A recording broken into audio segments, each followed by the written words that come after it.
Olá, ouvintes, sejam bem-vindos ao nosso podcast Aquele Riso, que faz parte do edital emergencial da cidade de Uberlândia, desde 2020. Eu sou Emanueliane e estarei aqui com os meus parceiros de entrevista, Luana Rodrigues e Tiago Fernandes. Olá a todos, é um prazer estar aqui participando desse projeto idealizado pelo coletivo Claus do Cerrado. Lembrando a todos que é importante respeitar os protocolos de prevenção da Covid. Usem máscaras, lavem bem as mãos, usem álcool em gel e mantenham o distanciamento social. É isso mesmo, é importante manter todos os protocolos de segurança para que possamos juntos controlar o número de infecções e, se possível, fique em casa.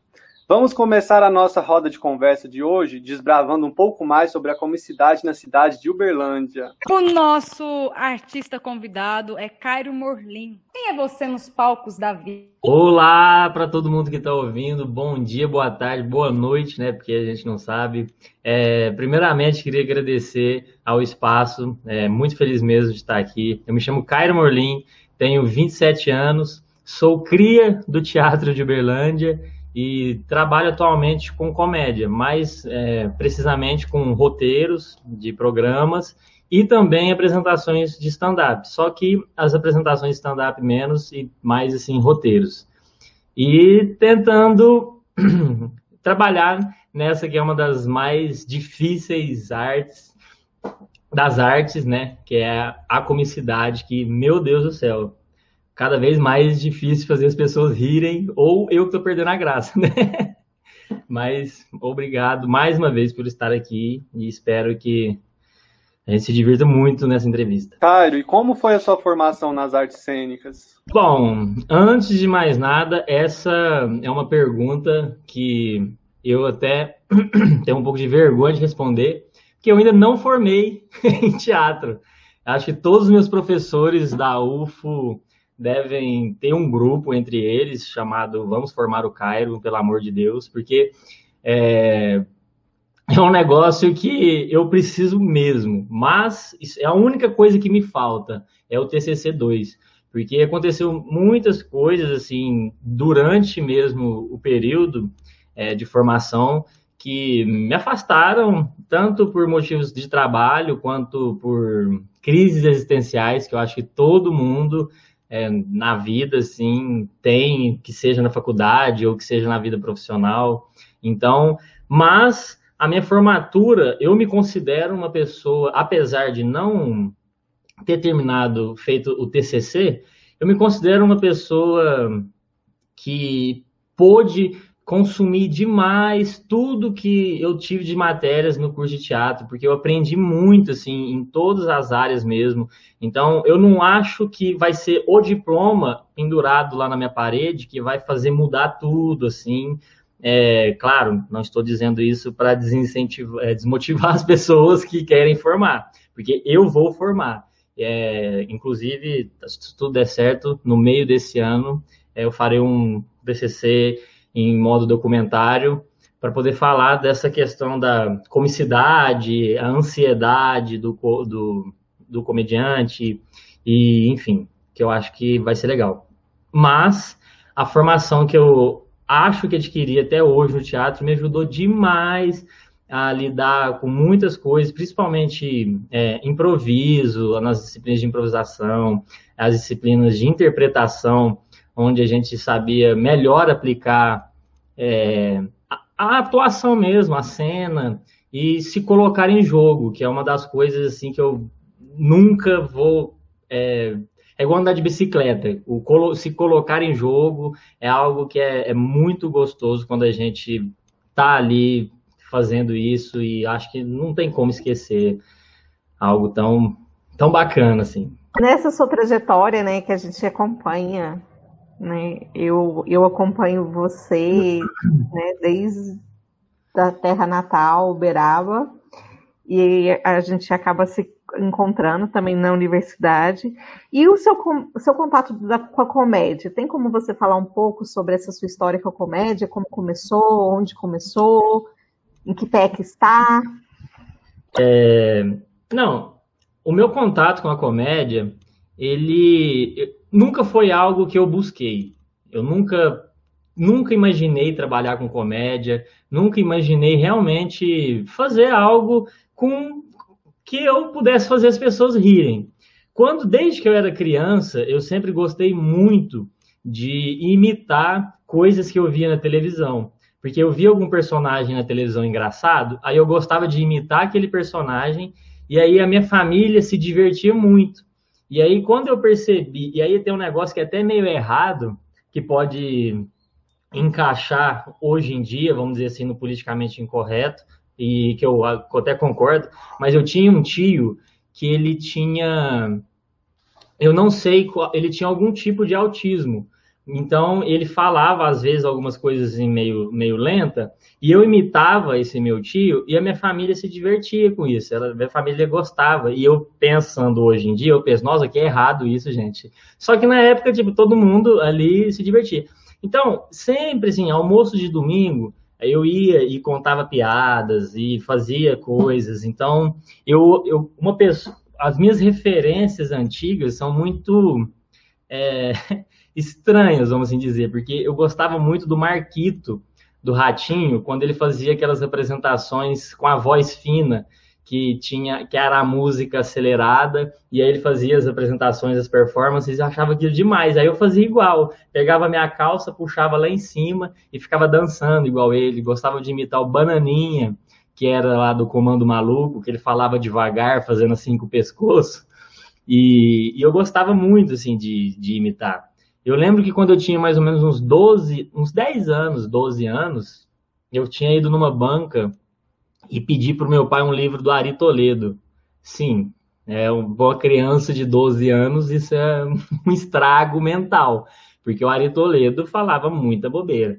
Só que quando eu ganhei meu primeiro livro de piada, do Ari Toledo, eu olhei e falei assim, nossa, olha que legal isso aqui, porque tudo que eu lia, eu achava divertido. Algumas coisas eu achava divertido porque tinha palavrão, então como eu era criança, era o único jeito que minha família deixava eu falar um palavrão, que era contando uma piada que ia fazer algo. Então, eu gostava, eu sempre fui muito atentado, sempre tive déficit de atenção, assim, realmente nunca tive concentração, então eu não conseguia ler, pegar um livro de literatura e ler, então tinha que ser alguma coisa que realmente me prendesse, ou gibi. Então, o meu primeiro contato mesmo foi fazendo imitações de coisas que eu via na TV aberta e com esse livro do Ari Toledo, que aí depois eu meio que fui pedindo para o meu pai, aí eu contava para os amigos da rua, aí eu tinha amigos na rua que eu achava muito engraçados, que eu falava, gente, como você é engraçado, e aí ele me contava uma piada e eu recontava depois, e meio que foi assim, até que eu comecei a entrar vamos dizer assim, na vida adulta, e isso foi se perdendo, mas eu sempre gostei de fazer graça. Eu comecei a trabalhar em empresas, e eu chegava nas empresas e eu gostava de fazer o gerente rir, eu gostava de fazer o chefe rir. Eu chegava no gerente e falava assim, por exemplo, nossa, fulano, você já viu como que o nosso superior anda? Aí eu imitava o nosso superior e o meu gerente ria meio que não podendo rir, porque estava rindo do superior. Só que eu percebia que eu falava, gente, isso é engraçado demais, eu poder zoar alguém e não ser demitido por isso. Então, eu sempre sempre fiz muita graça, só que por conta de eu ser uma pessoa ansiosa e acelerada, eu também já fiz muita piada no impulso, assim, muita brincadeira sem graça, vamos dizer, que depois a gente fica arrependido, tipo, putz, por que eu falei isso? Não é nem questão de piada ofensiva, nem nada, mas é de graça em hora errada mesmo, assim. Então, mas eu sempre gostei, até chegar ao ponto de eu fazer teatro em Uberaba, no SESI, quando eu já tinha meus 20 anos, que eu fui assistir uma peça. Desculpa se eu estiver falando demais, viu, gente? Mas é porque eu fui assistir uma peça, nunca esqueço, chamava Até que o Casamento Nos Separe, que é do Marco Zene, e eu esqueci o nome da atriz. Eram dois atores que eram uma vida de casado, e aí eles conversando ali, fazendo... E aí, quando eu assisti, eu não tinha ido no teatro.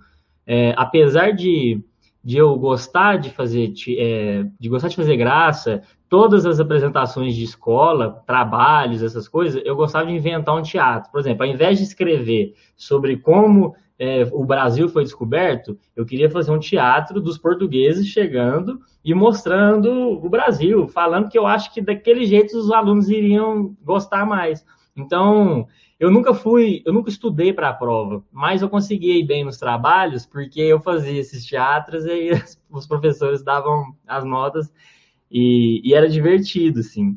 Mas, aí voltando para o Teatro SESI, né, foi quando eu assisti essa peça, porque apesar de eu gostar de fazer as apresentações e tudo mais, teatrinhos, como a gente brincava, chamava na época, eu nunca ia no teatro, eu não ia no teatro mesmo assistir. Então, eu fui começar a ter contato com o teatro mesmo com 18 anos. E aí, quando eu assisti essa peça do Até que o Casamento Separe, eu pensei, putz, eu quero fazer isso aí, tipo, como hobby. E foi quando eu comecei a fazer o curso no SESI, gostei demais, assim, era todo sábado. E para mim, eu pensava, eu não acredito que eu tenho que esperar a semana inteira para ficar aqui só no sábado, e esse tempinho, não, eu quero fazer mais e mais. E aí foi quando uma pessoa que eu queria citar aqui, que eu agradeço demais, porque se não fosse ele, eu não tinha entrado no curso de teatro, que se chama Mário Cortez. Eu lembro direitinho, ele fazia teatro, eu seguia ele no Facebook, eu chamei ele e falei assim, olá Mário, tudo bem? Eu sei que você faz teatro, eu queria saber como que entra, eu sei que você faz a faculdade, eu queria que você me explicasse. Ele me explicou tudo e disse, Caio, hoje é o último dia para poder fazer inscrição para habilidades específicas. E era realmente, eu entrei no site, era mais ou menos umas 9 horas da noite, era até meia-noite, fiz a inscrição para habilidade específica, fui lá no Rodrigo Chagas também, meu primeiro grande professor, e pedi, falei, Rodrigo, me ajuda a passar numa prova de habilidades específicas. Eu não sei o que é isso, mas eu acho que o nome mesmo já diz, que é habilidades específicas para aquilo. E ele me ajudou, eu lembro que eu ensaiei minha cena com o Guilherme Moilacqua, que também é um grande ator, assim, nossa, espetacular, hoje mora em São Paulo. E gostei, e foi assim que eu entrei no curso de teatro, e desde então nunca parei, e realmente vejo que é isso que eu quero trabalhar, assim, pro resto da minha vida, porque é algo que é mágico, assim, é algo que realmente é muito gostoso de fazer. Caio, e como você trabalha com stand-up, né, que é uma das vertentes da comédia, que está fazendo um enorme sucesso na última década, né? E como que é trabalhar com a comédia? Quais são os pontos negativos e as dificuldades também, os pontos positivos? Como que você vê isso? E qual que foi o seu maior desafio na comédia também? Você fala um pouco sobre isso pra gente? Então, o stand-up, eu confesso que não que eu caí de paraquedas, mas eu não conhecia o stand-up, eu não sabia o que era, mas uma vez eu estava vendo uma matéria no jornal e eu lembro que ia ter um stand-up na minha cidade. Nisso, eu já estava fazendo teatro na UFO, estava no meu primeiro período. E eu vi que ia ter teatro, ia ter esse stand-up em Uberaba. Aí eu fui ler sobre, aí estava lá escrito, Grupo Zebu em Pé, trabalho com comédia e que não sei o que, que não sei o que. Aí tinham lá uns 2 molequinhos novinhos lá, eu falei, uai, o que esse povo faz, será? Estão aqui nessa foto aqui, com esse terninho e tal. E aí eu fui e li mais um pouco, e aí dizia no release deles, que era o Vitor Amar e o Luiz Eloado, que eles tinham trabalhado já com teatro, improviso, e eu pensei, uai, esse negócio pode ser parecido com o que eu faço, assim. E foi quando eu procurei eles, e eu chamei o Vitor Amar, e o Vitor Amar disse, assim, que se dispôs totalmente a abrir um espaço para eu poder fazer uma apresentação com eles.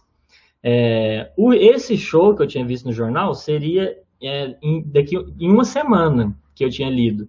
Aí o Vitor chegou e falou, olha, hoje nós temos uma entrevista numa rádio, se você quiser encontrar a gente depois, a gente te explica como que funciona e você pode escrever um texto de 3 minutinhos.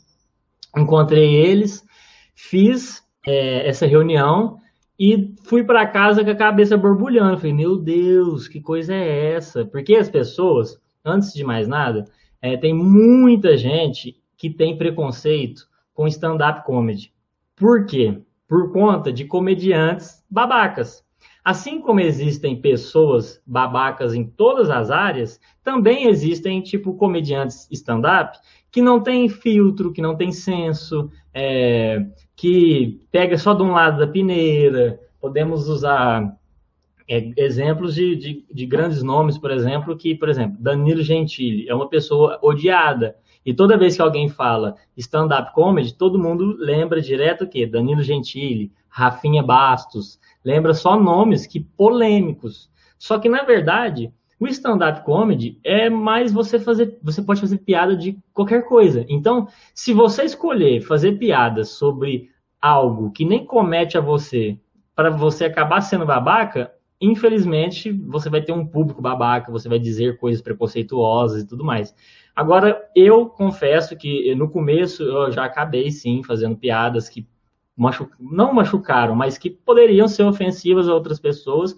Então, eu comecei a me encontrar nesse lugar. Então, eu comecei a falar de mim, comecei a falar dos meus problemas, não, comecei a falar como é que é morar sozinho, comecei a falar sobre essas coisas e fui percebendo. Então, eu acho que uma das maiores dificuldades no stand-up e na comédia é o que eu vou falar. Para mim, é uma das maiores dificuldades, porque eu me preocupo demais com o outro, eu me preocupo demais mesmo. Eu lembro até de um episódio que eu fiz num stand-up na UFO, que era uma semana de abertura, e eu fiz um texto que eu estava acostumado, e eu fiz uma piada que soou ofensivo, e uma aluna até chegou a fazer um texto, depois um post no Facebook, e eu fiquei realmente chateado, porque realmente, assim, não era minha intenção, porque era algo... Mas depois eu também entendi por me colocar, assim, no lugar da pessoa. Então, eu acho que, para mim, uma das maiores dificuldades mesmo é saber lidar e saber o que eu vou falar. Eu, por exemplo, estou para escrever os meus novos textos agora de 2021 e eu não faço ideia do que eu vou falar. Por exemplo, eu quero falar da China, mas não quero falar mal da China. Eu quero dizer assim que o pessoal fala muito mal da China, mas eles não veem que o chinês não é preguiçoso. Se você olhar, piscou, o chinês fez uma ponte. Então, eu quero falar nesse sentido, assim, de que o povo reclama, mas é porque o brasileiro é preguiçoso. Enquanto o brasileiro está reclamando, lá tem 1 bilhão de pedreiro, vamos dizer assim, que os caras constroem tudo muito rápido e fazem tudo muito rápido e tudo mais. Então, eu quero tentar encontrar esse meio termo, assim. Então, a maior dificuldade para mim sempre vai ser o público, porque antes eu fazia piada na minha família. Eu fazia piada no almoço de família enquanto todo mundo esperava o franguinho de panela. Agora, as pessoas estão pagando para assistir alguma coisa. Então, eu tenho que tomar muito cuidado, assim, com o que eu falo, faço. Legal, cara. Eu achava que o mais difícil, né? Eu fico pensando assim, se é escrever ou se é fazer o outro rir. Para você, é difícil escrever, pensar nesse texto de forma que não agride ninguém, fazer com que as pessoas riam com você, né? Mas é difícil. A escrita ou o tempo da piada? Não, é difícil tudo. É difícil tudo. É porque o stand-up tem gente que segue muito um beabá, que existe, vamos dizer assim, uma receita para você escrever a piada, que é o setup, que é o desenvolvimento da piada, e aí você desenvolve ela e dá o punch, que é a quebra, que é você faz... Por exemplo, eu tenho uma piada que eu falo que eu sou magro desde que eu nasci. Tanto é que no primeiro ultrassom que minha mãe foi fazer, ela virou e falou assim, doutor, é menino ou menina? Aí ela falou, é uma flauta. Aí você dá uma quebra, você faz algo... E é isso, tem gente que segue o beabá. Eu comecei a fazer stand-up e percebi que eu não quero esse beabá. Eu não quero ficar fazendo piadinha parecendo que é uma piada. Eu quero contar histórias. Eu queria contar, eu quero desenvolver uma história e ali naquela história eu ir colocando algumas piadas. Porque eu acho mais engraçado. Só que aí também é difícil, porque se você constrói uma história, quanto maior essa história, maior tem que ser o punch. Então, é muito difícil. E hoje em dia, as pessoas não sabem apenas assistir a algo e ir lá e te dar uma crítica construtiva. Não, as pessoas têm que te comparar com um cara que é super prestigiado, que é um cara que tem milhões de fãs, que ele vai chegar lá no palco e falar, e todo mundo vai, ah! Então é complicado, assim. E escrever é tão difícil quanto falar. O primeiro texto que você escreve vai testar, meu Deus, o frio na barriga que dá, assim, dá vontade de desistir, mas é bom quando funciona. Legal, legal. E para você, pensando assim na sociedade, na vida acadêmica também, qual é a função do riso? É complicado isso, sabe? Porque é uma das coisas que me fizeram entrar na minha crise existencial. Porque eu sempre gostei de fazer graça para as pessoas em troca do riso. Porque eu gosto de estar numa roda de amigo e gosto de fazer as pessoas rirem, para elas se divertirem, para aquilo ali liberar endorfina e elas só se divertirem. Aí, a partir do momento que eu comecei a tratar isso de forma comercial, aí eu tenho que ficar me cobrando. E é isso que eu não quero. Eu gosto de fazer as pessoas rirem por conta do momento. Eu não quero fazer as pessoas rirem obrigado, parecendo que a pessoa está me apontando uma flecha, que é algo assim extremamente, como é que eu posso dizer? É cruel, sabe? Porque eu amo a comédia, assim, eu consumi comédia minha infância inteira, eu gostava de filme besterol, besterol que eu digo que tem pum, que tem arroto, que a pessoa vai sentar e faz barulho de pum. Eu achava isso demais, assim, então, eu amava, não que eu amava, tipo assim, eu amo a comédia, assim, das diversas formas que existe. Vocês têm uma noção, eu já vi tanto vídeo diferente, assim, que as pessoas acham engraçado, que eu penso, caramba, como que é o senso de humor? Que hoje em dia, por exemplo, tem um estilo de vídeo que chama YPTPBR,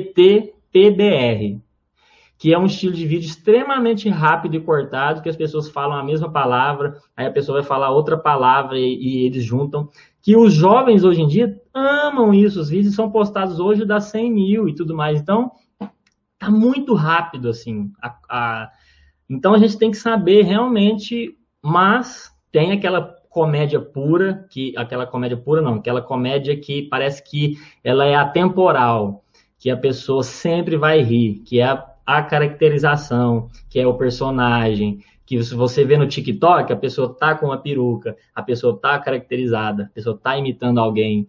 Então, é isso, assim, eu às vezes me sinto só um pouco triste pela capitalização. Claro, todos temos que ser reconhecidos e tudo mais, só que quando você faz algo de errado, nesses tempos de cancelamento de hoje em dia, é muito cruel. É um assassinato de reputação que às vezes você pode até ser uma pessoa boa, mas por conta de um deslize, você acaba sendo taxado por...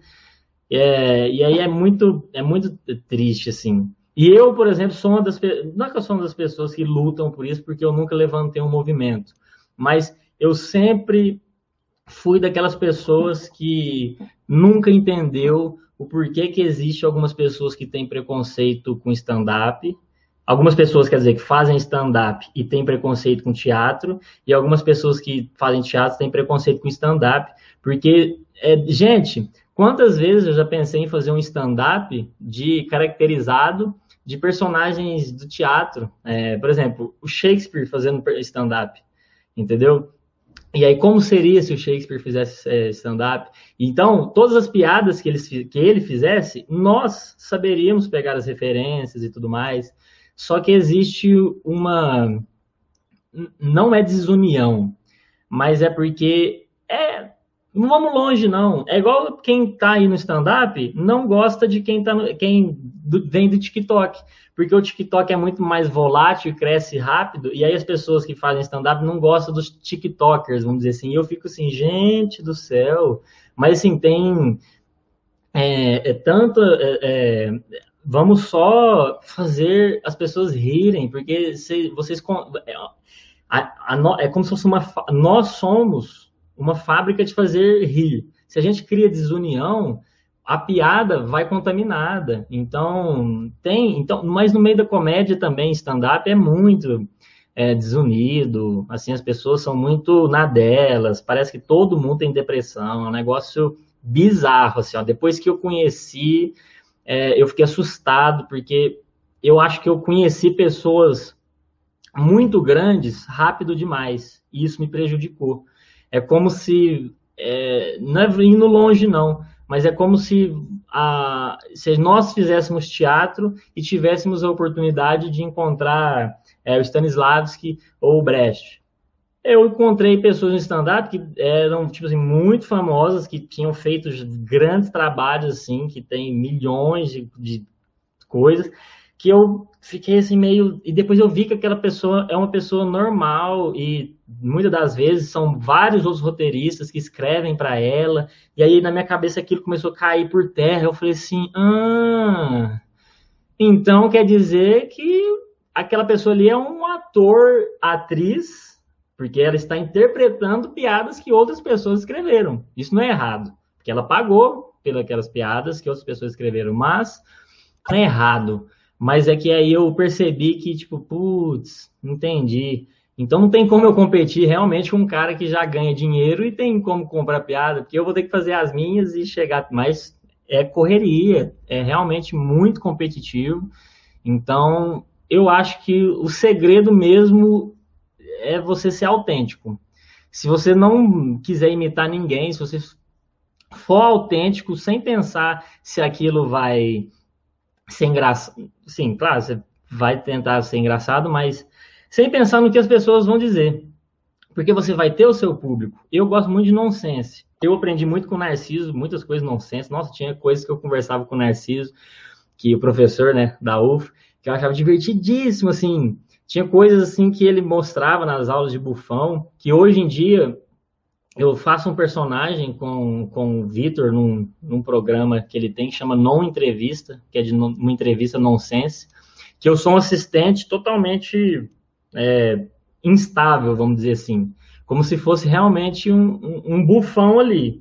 E ele é como se fosse um servo, que ele não tem direito a nada e tudo mais, só que a gente vai tentando fazer, enfim, mais ou menos, acho que deu para entender, porque a minha cabeça às vezes vai em muitos pontos, mas é porque eu fico triste às vezes, quando capitalizam demais a nossa comicidade. Eu só queria que a gente pudesse realmente ter coisas engraçadas, porque às vezes as pessoas banalizam, assim, falam, gente, por que vocês não querem assistir comédia? Eu tô falando de tudo, eu falo de circo, eu falo de stand-up, eu falo de peças cômicas, a própria Luana sabe, é difícil demais, o Beraba a gente tenta fazer de tudo, a gente dá de graça o ingresso, as pessoas não vão. Então, a gente pensa, aí para e pensa, o que as pessoas querem? O global? Quer assistir Minha Mãe é uma Peça?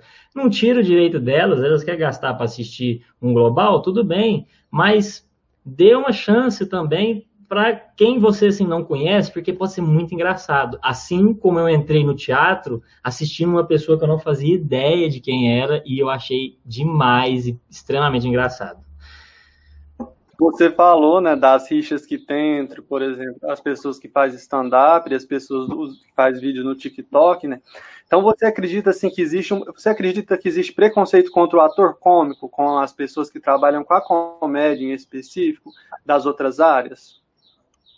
Eu já sofri, não preconceito, assim, porque eu acho preconceito uma palavra pesada, mas eu já fui zoado por comediantes em São Paulo, não zoado, mas é porque eu gosto muito de fazer piada física.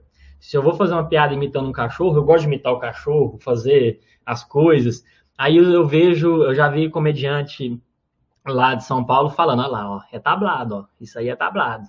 Tipo assim, é aquele comentário meio zoando, mas você percebe que no fundo é meio que alfinetando.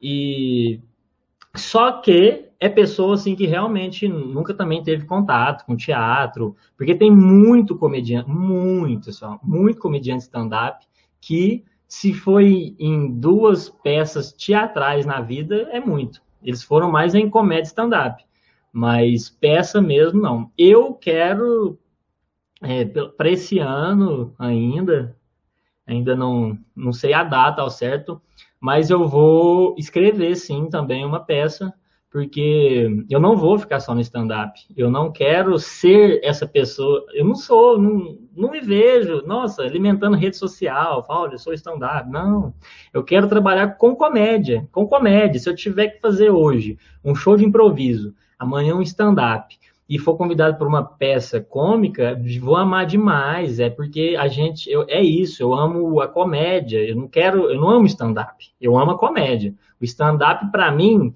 eu vou ser totalmente sincero, ele foi uma ponte, porque ele me ajudou financeiramente no começo. Estava na UFO, desesperado, minha família não mandava dinheiro, porque realmente não tinha condição, estava ganhando a bolsa, e me vi na condição de ganhar ali, por exemplo, R$ 250 num show, fazendo 15 minutos de apresentação.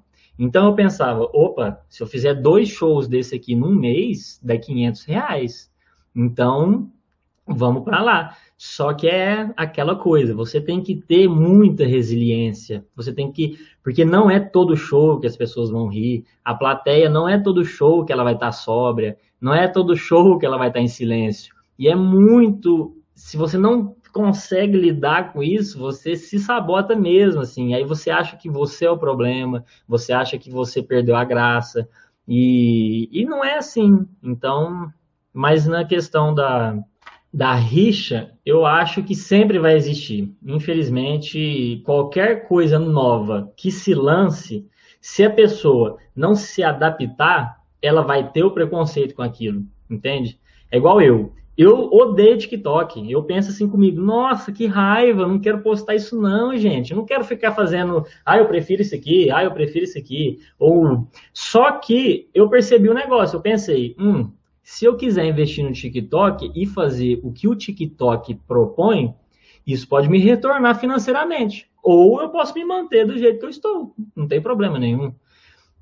Mas eu ainda estou relutante, eu ainda não quero. Postei um vídeo no TikTok e... Não que eu não goste, mas é porque eu acho muita exposição, porque fica parecendo que você tem que postar coisas sempre, parece que as pessoas querem te ver sempre. E não é todo dia que eu tô feliz, não, gente. Assim, tem dia que a gente tá triste.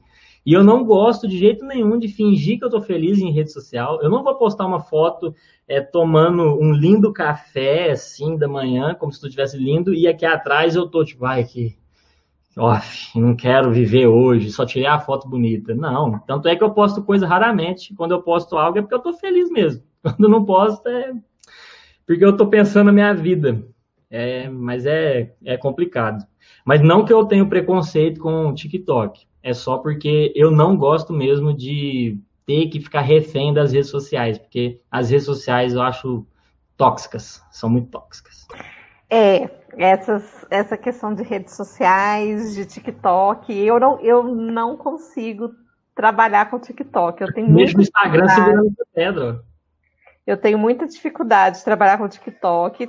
Então, assim, eu nem vou abrir esse campo de discussão, mas eu vou fechar um recorte aqui pra gente, vou voltar a gente para Uberlândia.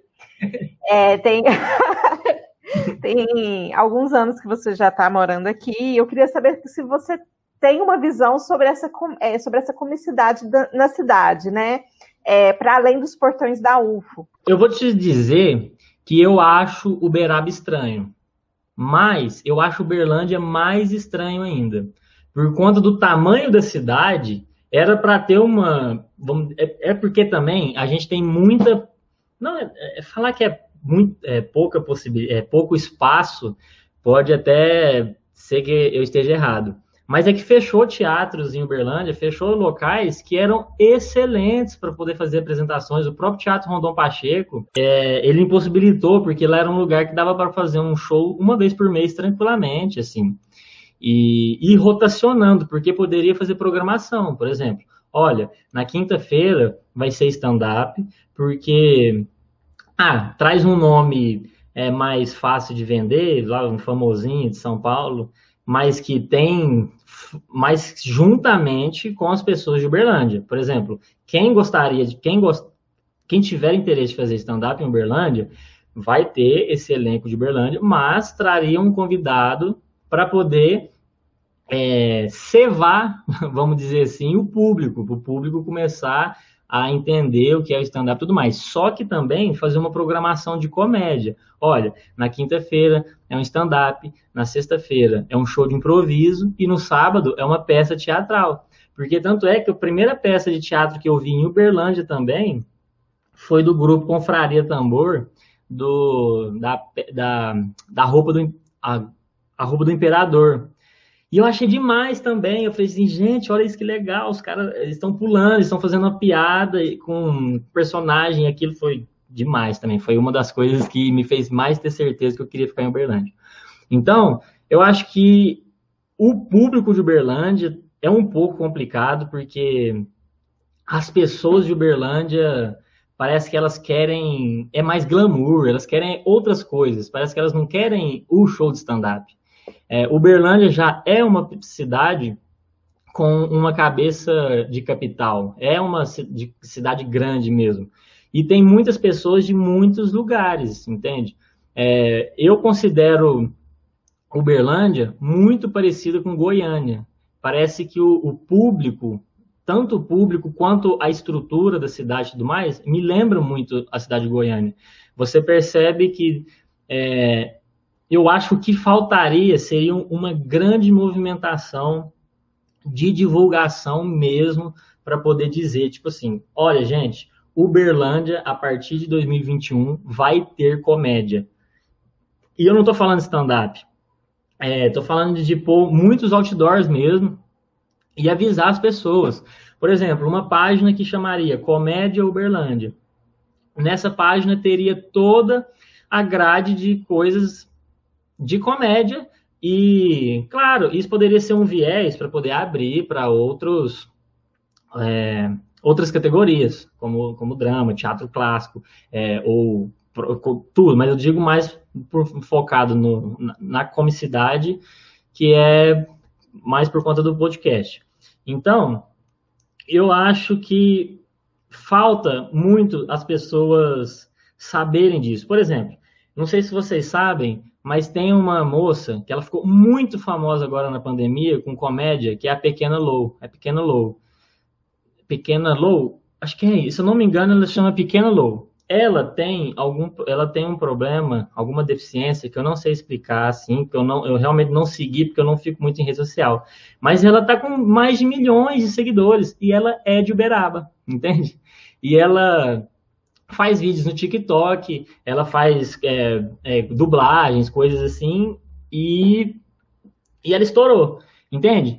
Só que as pessoas... Aí todas as pessoas, por exemplo, de Uberaba se voltaram, conheceram quem tem a comédia e viram. Isso também funciona em Uberlândia. Parece que se virar e falar assim, olha, aqui em Uberlândia tem um grupo que vai trabalhar com comédia, parece que as pessoas não querem. Tem que vir algo de fora para eles poderem querer consumir. Porque o santo de casa não faz milagre, vamos dizer, né? Então... eu acho que Uberlândia precisa da mesma coisa que Uberaba e o próprio Triângulo Mineiro aqui, que é essa fomentação, essa divulgação. A gente tinha que aproveitar esse momento que a pandemia impediu todo mundo sair de casa e os teatros estão fechados, de virar e falar assim, e aí, gente? Vocês passaram a vida inteira sem ir no teatro, perdeu a oportunidade, tinha uma pandemia aí que poderia até... fazer alguém ter algum problema de saúde e você nunca foi num teatro. Então, eu acho que a gente tem que fazer as pessoas... porque é gostoso. Por que o cinema nunca sai de moda? Senão era pra gente só assistir filme na Netflix e ficar assistindo coisa na TV. Mas o cinema não, ele não sai de moda, ele é tradicional.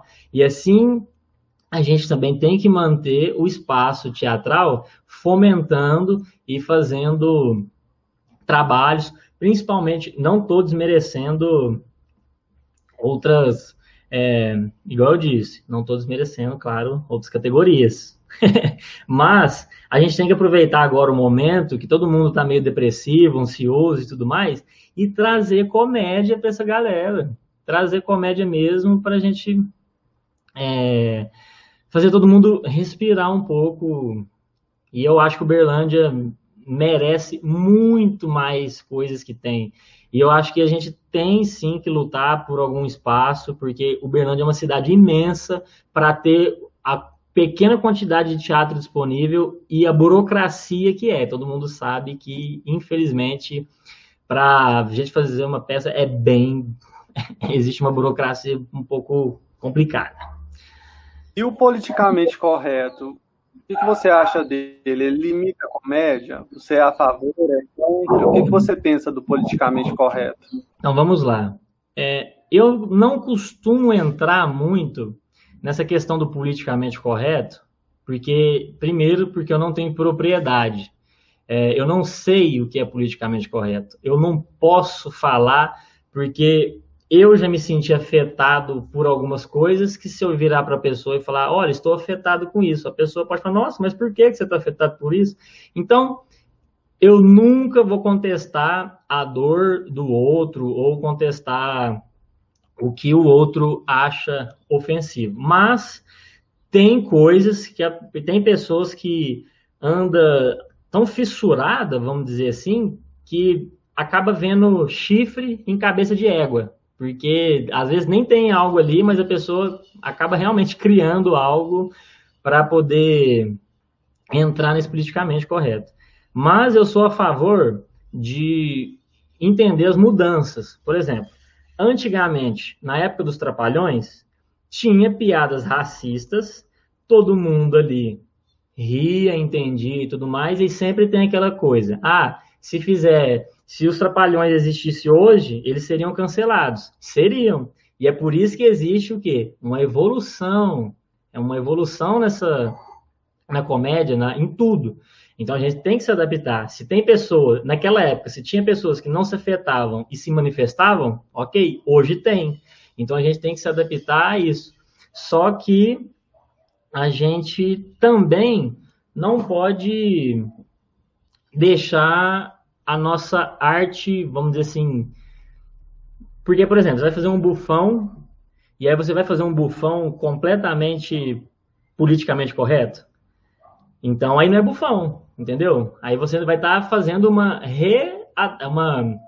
apropriação de cultura adaptada, que aí já não, aí seria tipo bufão do século XXI.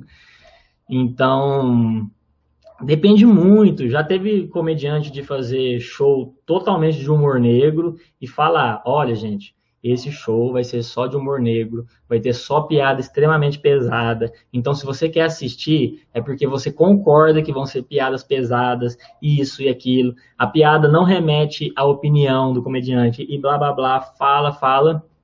Beleza, faz o show. Todo mundo assistiu, saiu dali, ok. Só que aí a pessoa faz o quê? O comediante posta o vídeo no YouTube. Aí esse vídeo no YouTube, processo, um monte de coisa acontece. Então, é muito complicado, assim. Por exemplo, eu não sei, porque eu posso muito bem virar e falar assim, gente, vou fazer um show só de piada de humor negro, para poder saber realmente, porque aí uma coisa que eu aprendi com o Narciso, se você faz alguma piada de humor negro e a pessoa se mata de rir, é porque ela é preconceituosa. Talvez você faz uma piada que tem algum teor racista e a pessoa riu, aí você, opa, peguei o racista. Era isso que o Narciso falava pra gente quando a gente ia fazer o bufão. Você fazia piada, o próprio clown. É inocente, faz a sua gag, e aí dependendo do que ele faz, tipo assim, caiu, bateu, ou então ele tá com a roupa mais cheinha, para parecer que é um palhaço assim gordo, e aí por conta disso ele tem dificuldade de locomoção. E aí as pessoas estão rindo do palhaço porque ele é gordinho e tem dificuldade de locomoção. Isso é uma coisa que a pessoa está rindo, então aí você fala, ali achei a pessoa que então acha graça da pessoa que é gordinha. Então, o politicamente correto é algo que as pessoas têm que... É muito complicado. Eu fui chamado em Uberaba para participar de um debate com o arcebispo da Igreja Católica daqui, para poder comentar sobre o especial do Porta dos Fundos, o especial de Natal do ano passado. E aí eu virei e falei assim, olha gente, vocês vão me desculpar, mas infelizmente não tem nem condição de eu entrar num debate contra o arcebispo, porque eu tenho certeza que eu vou falar alguma coisa que ele não vai concordar, mas eu vou ouvir tudo que ele vai dizer. Por exemplo, o especial do Porta dos Fundos, eu entendo perfeitamente a crítica deles. Eu sou a favor daquele filme. Porque qual o problema de falar que Jesus é gay? Tipo assim, ser gay é um problema? lá, em nenhum momento eles estão sendo, vamos dizer assim, preconceituosos. Eles estão mostrando que as pessoas não têm amor ao próximo. Porque na própria Bíblia diz, amai ao próximo como a ti mesmo. Só que as pessoas não praticam isso.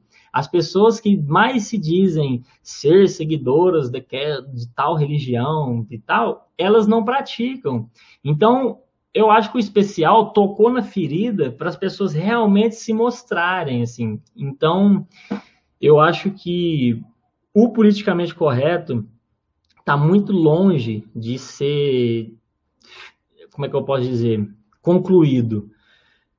Vai ser ainda, vai demorar um pouco para cada um se adaptar, porque a gente está tão polarizado que tem canal de cara que só fala asneira e tem um monte de gente que ama. Então a gente vai fazer o quê? Tem gente que é inflamado por quanto mais polêmica, melhor, então não tem como a gente controlar todo mundo. Infelizmente, o politicamente correto, cada vez ele se ramifica mais, assim, porque cada vez mais vai ter algo incorreto. E pensando, né, você falando politicamente correto, que hoje em dia as coisas não ficam sem ser vistas, né? A gente, uma ação ou uma palavra maldita, ela vai chegar no público, ela vai chegar nas pessoas, porque a internet possibilita essa locomoção dessa informação, dessa falha de informação também, né? E aí, pensando que os artistas já usam do meio da internet, né? Já usam do cinema, dessa forma remota de se fazer arte. Pensando que na pandemia, ao meu ver, tem intensificado um pouco mais, né? Que aí veio TikTok, aumentou, né? As visualizações nessa área. Pensando, então, nessa forma, você acha que a internet é um caminho para os artistas expandir esse meio cultural, ou ela não vem agregar? Como que é para você, assim, pensando enquanto artista cômico, nesse diálogo com as novas tecnologias? Acho que poderia sim caminhar as duas coisas.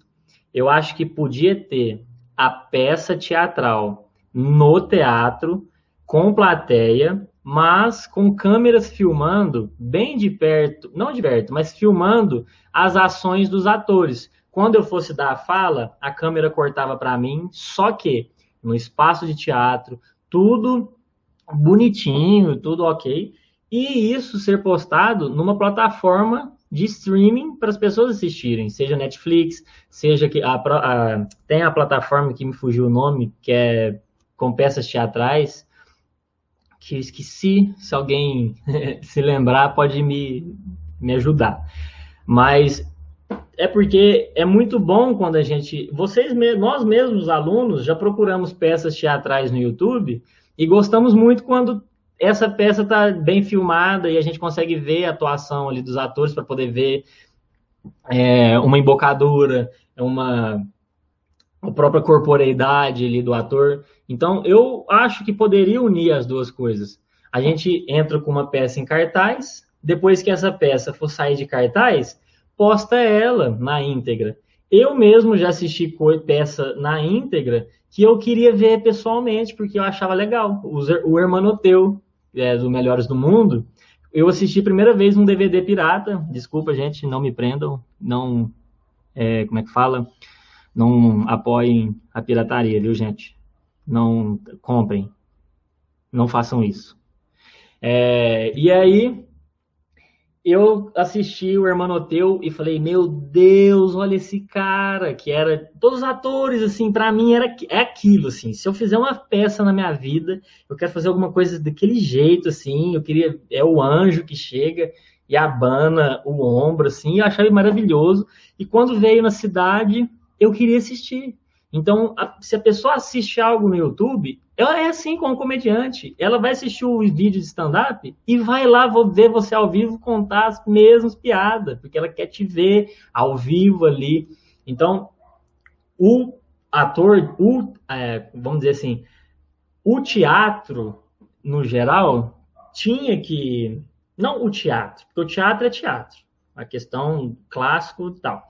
Mas os atores podiam sim se mobilizar para fazer algo adaptado a internet. Eu acho que podia ter mais peças no YouTube com esse formato de filmado, bonitinho e tudo mais. Eu acho que eu sou a favor. E, claro, mantendo bilheteria filmada, porque a pessoa também vai, pôs lá a gravação da coisa, as pessoas vão assistir e é sempre divertido. O próprio Melhores do Mundo, querendo ou não, tem um show diferente em cada cidade, porque eles fazem piadas para aquela cidade. E isso é bom, porque as pessoas vão falar, nossa, vamos ver o que essa pessoa vai falar daqui da cidade. Então, eu sou a favor, sim, da gente dar uma digitalizada, mas mantendo todo ali, teatro, cenário, luz, porque nada muda aquela luz na nossa cara, aquela sensação, e a gente fazendo as coisas, as pessoas rindo, e isso é muito bom.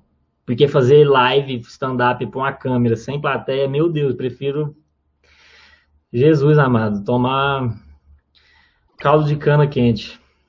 Meu Deus. Mas eu sou a favor da inclusão digital. Massa. Eu venho acompanhando, né? Nós estamos acompanhando aqui suas respostas e tudo, e aí me veio, eu vou dar uma incrementada nessa questão minha.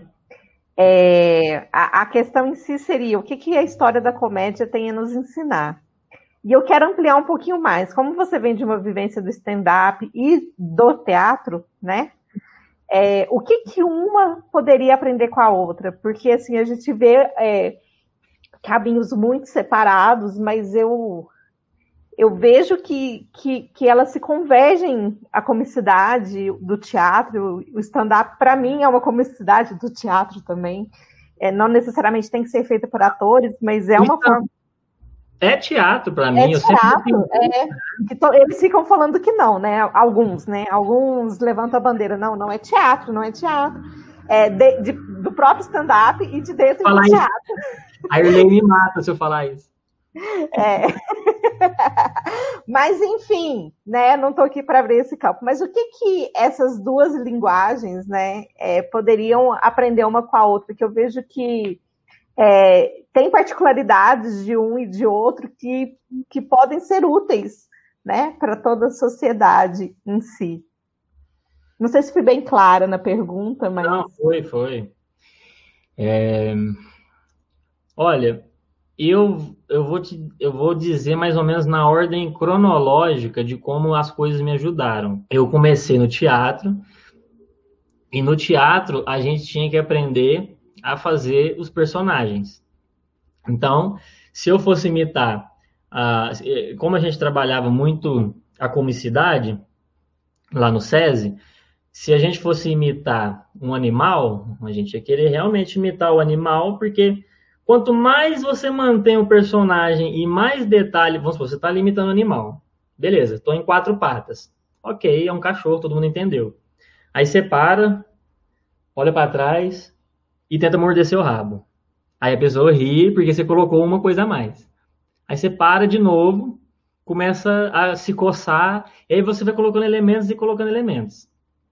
Isso me ajudou demais no stand-up, porque todo mundo no stand-up só chega lá e fica paradão. Ai, uma vez eu fui comprar um pão, e aí não sei o quê. Aí as pessoas riem. Aí então eu nunca gostei, falei, gente, jamais vou fazer stand-up parado. Então eu chego e falo assim, gente, já imaginou como seria se os cachorros falassem? Como é que seria os cachorros de madame? Aí eu imito assim, o cachorro vindo andando todo pomposo. Ele... Aí eu dou voz pro cachorro.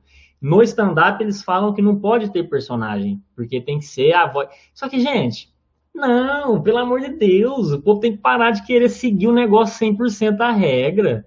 Então, eu tô colocando uma voz ali de como seria o cachorro falando. Então, não tô fazendo um personagem. Tô fazendo um personagem, mas não entrei ali como personagem. Hoje vocês vão ver Cairo Morlin como o cachorro. Não. Então, o teatro me ajudou a criar esses personagens rápidos no stand-up. E o stand-up me ajudou no teatro, no timing, que é o timing da piada. Que é você saber, a intensidade da palavra muda muita coisa. Você pode ser dita a palavra... por exemplo, uma pessoa pode contar uma piada e ninguém ri, mas a outra pessoa pode contar a mesma piada e todo mundo ri muito, por conta da entrega, por conta de como a pessoa se põe ali.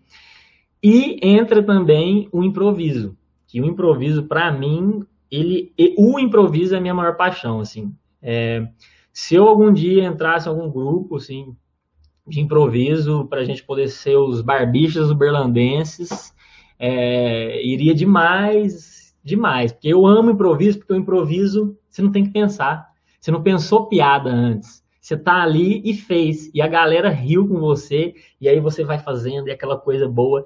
Então, o improviso tem também que entrar no stand-up, porque se sua piada não entrou, você tem que fazer piada com aquilo, você tem que perguntar o nome da pessoa, ô fulano, você trabalha com o quê? Aí você faz uma piadinha com aquilo, interage com a plateia e tenta fazer isso, porque aí você encorpa mais o seu show. Então, eu acho que todos os meios assim estão realmente muito interligados. É muito diferente o comediante stand-up que vem do teatro. Se vocês perceberem, a própria Nani People, que começou no teatro, depois foi para o stand-up, você percebe que as pessoas se entregam.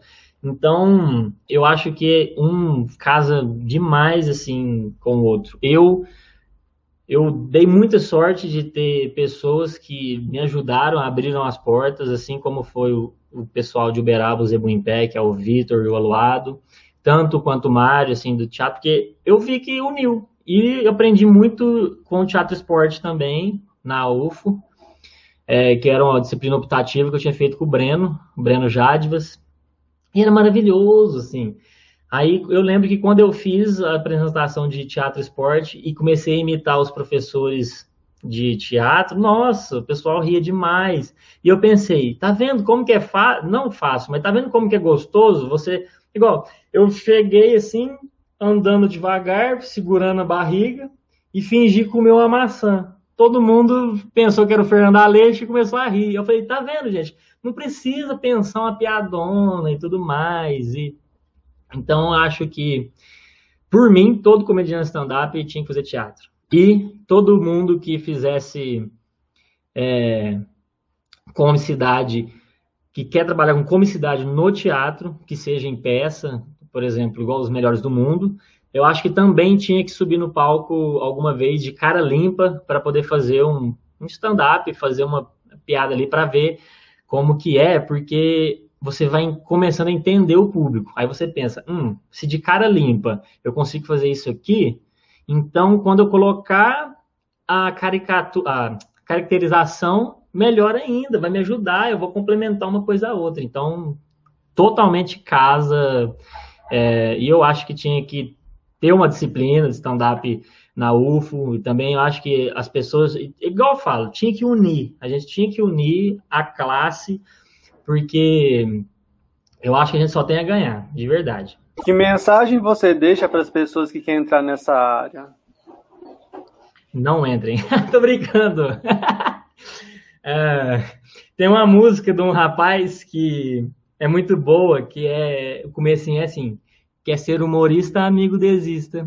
E aí a música vai só te desmotivando, mas é brincadeira. Se você quer, a única coisa que eu tenho para falar para quem quer trabalhar com comédia é: não se importe com o que as pessoas vão pensar do que você vai fazer. Só fique ligado se você não está, tipo assim, realmente machucando alguém. De resto, se você fez algum vídeo e alguém foi lá e te criticou, só apaga.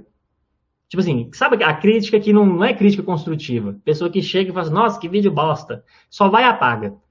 Essas pessoas que são negativas, essas pessoas que não estão para somar, elas só merecem ser colocadas de lado. Quanto menos ibope, quanto menos... essas pessoas só precisam de um abraço, entende? Você não tem que discutir, porque a pessoa quer discutir. Você só tem que virar e falar assim, opa, desculpa, amigo, se você não curtiu o meu trabalho. Espero que você goste do trabalho de outras pessoas. A minha página está aqui aberta e é isso. Então, eu tô falando isso, mas eu vou aplicar isso nesse ano, porque eu deixei de fazer muita coisa com o que os outros iam pensar, principalmente pessoas da minha família, já teve, enfim, não vou entrar nesse detalhe, mas já teve momentos de ter pessoas da minha família que iam em show e depois falar nas costas que não tinha futuro. Só porque não gostava daquele estilo de humor. E, gente, é totalmente normal, a pessoa pode não gostar de um estilo de humor, e ok, mas não precisa sair massacrando, falando mal, que não sei o quê, pá. Então, a dica é, escreva muito, consuma muita comédia, assiste filme, assiste entrevista, vá ao teatro. Gente, a comédia, ela tá em todos os lugares, todos os lugares. Eu dá vontade de filmar coisa o dia inteiro, mas é porque eu não vou ter periodicidade. Mas eu vejo graça em tudo, assim, às vezes nossa, enfim, é isso. Eu converso demais, espero que as pessoas, quando ouvirem o podcast, não durmam e possa acompanhar cada vez mais a comicidade e também faça teatro, mesmo que seja um curso de bairro ou o curso de final de semana, porque você vai amar e você vai poder ser quem você quiser durante aquele período do curso. Naquelas 2 horinhas de aula, você vai poder ser o super-homem, você vai poder ser o lixeiro mais rico do planeta e você vai poder fazer, assim, o que você quiser, sem medo. Eu amava ser um tatu e amava ser a sementinha e ter que desmanchar, assim. Falava, sou uma semente. E é isso, gente. A gente só tem que aproveitar mesmo. E é isso. Espero que as pessoas façam muita comédia. E esse foi o episódio 3 do podcast Aquele Riso, com um maravilhoso convidado, Cairo Morlin. Gostaríamos de lembrar que os protocolos do Covid continuam ativos, então, pessoal, não esqueça de usar máscara, usar álcool em gel e manter o distanciamento social. Em nome do coletivo Claus do Cerrado, a gente quer agradecer mais uma vez o Cairo, né, por ter aceitado dar essa entrevista para o nosso podcast. Foi muito bom o nosso papo, assim, muito produtivo, assim, foi uma tarde muito, muito, muito bacana mesmo. E se você tiver mais alguma coisa para falar, Cairo, que você não falou, tá aberto agora para suas considerações finais. Não, é uma coisa só que eu pensei agora e deixei passar batida, eu vou tentar resumir ao máximo. Uma das coisas que me desmotivou muito assim, na comédia, que me fez quase parar a comédia, quase parar o curso, que foi quando eu tranquei e tudo mais, é que eu percebia que quando tinha show em São Paulo, que lá em São Paulo tem show todo dia. Show de stand-up, tipo, num dia tem vários shows, porque é uma cidade maluca, eu nunca vi aquilo lá não, gente.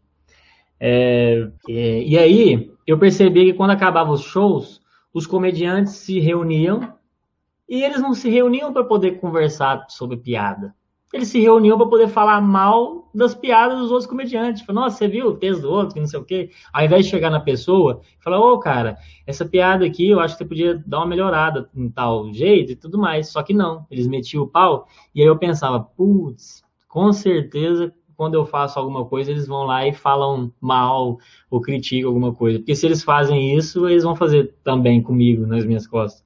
E eu não achava isso legal, porque quando eu via algum cara que eu achava engraçado, ou achava legal, eu chegava nele e falava assim, cara, nossa, que legal, vamos fazer alguma coisa junto, assim, porque é isso, assim, eu tenho um amigo que ele trabalha com mímica, que ele fazia improviso também, que ele chama Douglas de Brito, ele fez o curso com o Lois, vamos falar o nome do Lois, e eu sempre quis fazer muito coisa com ele, só que ele também pensa igual, que é essa questão, às vezes, das pessoas serem um pouco tóxicas, isso machuca um pouco.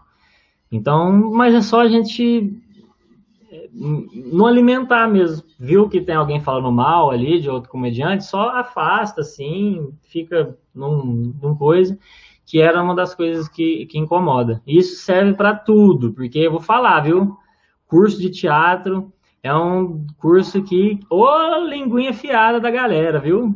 Parece que todo mundo ali ganhou o Oscar. Ninguém sabe assistir uma peça, todo mundo ali parece que faz crítica teatral. Tem a peça? Não, tem que fazer uma crítica. Tenho que fazer uma crítica. Mas não, assiste uma peça, não pode chegar ali e falar, opa, acho legal isso aqui, vamos fazer isso aqui e tal. Não.